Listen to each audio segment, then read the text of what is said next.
શ્રી સ્વામિનારાયણ ભગવાનની જય. આ પૃથ્વીલોકની અંદર જીવ પ્રાણી માત્ર એ સતત સંઘર્ષ કર્યા કરતા હોય છે. ઘણી બધી વખતે આપણે બે દેશ કે બે પ્રદેશની વચ્ચે પણ આવો સંઘર્ષ જોઈએ જ છીએ.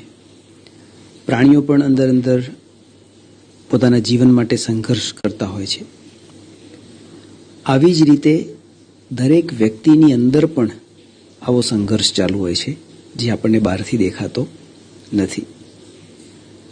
દરેક વ્યક્તિ અંદરથી એવી રીતે એક સંઘર્ષમાંથી પસાર થતો હોય છે, જેનો આપણે ફક્ત અનુભવ કરી શકીએ છીએ, જોઈ શકતા નથી. દાખલા તરીકે કંઈક એવું ખોટું કાર્ય કરવા આપણે જઈ રહ્યા હોઈએ ત્યારે આપણી અંદરથી જ એક સારો વિભાગ છે, સજ્જન વિભાગ છે, જે આપણને રોકે છે કે આવું ના કરાય. એની સામે એક ખરાબ વિભાગ છે, જે આપણને એવું કરવા માટે પ્રેરે છે. કોઈક વખતે આપણને કોઈક અટકાવે છે, કોઈક વખતે કોઈક આપણને પ્રેરે છે. તો આપણી અંદર રહેલું આ યુદ્ધ, એને આજે આપણે સમજવાનો પ્રયત્ન કરીશું. એમ સમજીએ કે આપણી અંદર બે પ્રકારના વરુ છે. વુલ્ફ. વરુ એની ટેન્ડન્સી એવી હોય છે કે એ હંમેશા ઝઘડ્યા કરે. એની ફાઇટ આંતરિક હંમેશા ચાલુ જ હોય છે. એક વરુ છે પાપી અને બીજું વરુ છે એ પુણ્યશાળી છે. એક વરુ સજ્જન છે, બીજું વરુ છે શૈતાન છે. તો આ બંને વચ્ચેનું જે યુદ્ધ ચાલી રહ્યું છે, એની અંદર જીતશે કોણ? Which one will win? Simple, the one you feed. ખૂબ સરળ જવાબ છે કે જેને તમે ખવડાવશો, પીવડાવશો, જેનું પોષણ કરશો, એ જીતવાનો છે.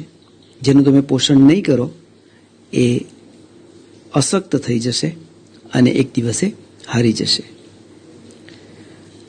તો એવી જ રીતે આપણે પણ આપણા મનની અંદર જે પણ કંઈ આ યુદ્ધ ચાલી રહ્યું છે, તો એમાં આપણા વિચારો દ્વારા કે આપણી એવી રીતે મનોદશા દ્વારા આપણે કોને પોષી રહ્યા છીએ?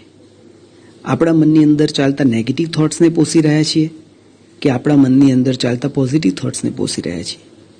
આપણા મનની અંદર રહેલા સજ્જનને પોષી રહ્યા છીએ કે આપણા મનની અંદર રહેલા દુર્જનને પોષી રહ્યા છીએ? આપણા મનની અંદર રહેલા પાપીને પોષી રહ્યા છીએ કે આપણા મનની અંદર રહેલા પુણ્યશાળીને પોષી રહ્યા છીએ? આપણું વર્તન આપણા વિચારોને આધારે સર્જાતું હોય છે, આધારે ઘડાતું હોય છે. એટલે આપણે જ એ જીત કે હાર માટે જવાબદાર રહીશું. આપણે જેને વધુ પોષણ આપીશું, જેને વધુ સહાય કરીશું, જેની વધુ ફેવર કરીશું, એ વિચારો પ્રબળ થતા જશે. પછી એ જો પાપી વરુના વિચારો હશે તો એ પાપી થતાં થતાં થતાં એનું પોષણ થતાં થતાં એટલો સશક્ત, એટલો શક્તિશાળી બનશે કે પછી એ આપણામાં રહેલા પુણ્ય વિચારોને, આપણામાં રહેલી પુણ્યતાને સંપૂર્ણ નષ્ટ કરી દેશે અને આપણી એક ઇમેજ, આપણી એક પર્સનાલિટી એ ઇવલ પર્સનાલિટી બનાવી દેશે. આપણામાં રહેલા પુણ્યશાળીને જો આપણે પોષ્યા કરીશું, એને જો ખવડાવ્યા કરીશું, એવા વિચારો જો કર્યા કરીશું, તો એ સશક્ત થશે અને એ એક દિવસે આપણામાં રહેલા પાપી તત્વને નાશ કરી દેશે અને આપણે પુણ્યશાળી આત્મા બની જઈશું. પ્રભુના ચરણોમાં પ્રાર્થના કરીએ કે પ્રભુ આપણને બધાને એવી શક્તિ, એવી બુદ્ધિ, એવું બળ આપે, જેથી કરીને આપણામાં રહેલા ગુડ વુલ્ફ એટલે કે સારા વિચારો કરવાવાળા, પુણ્યશાળી વિચારો કરવાવાળા વિભાગને આપણે હંમેશા પોષણ આપતા રહીએ. એના માટે સારું વાંચન કરતા રહીએ, એના માટે સારો સંગ કરતા રહીએ, એના માટે સારા વાતાવરણની અંદર ઉછરીએ. આમ કરવાથી આપણું પુણ્ય વધશે, આપણા પુણ્ય વિચારો વધશે, આપણા સારી ક્રિયાઓ, સારું વર્તન વધશે અને એક દિવસ એવો આવશે કે આપણામાં રહેલું પાપી તત્વ નાશ પામી જશે અને આપણે પ્રભુને ખૂબ અત્યંત પ્યારા ભક્તની અંદર આપણી ગણતરી થશે. તો એ જ પ્રભુના ચરણોમાં પ્રાર્થના. શ્રી સ્વામિનારાયણ ભગવાનની જય.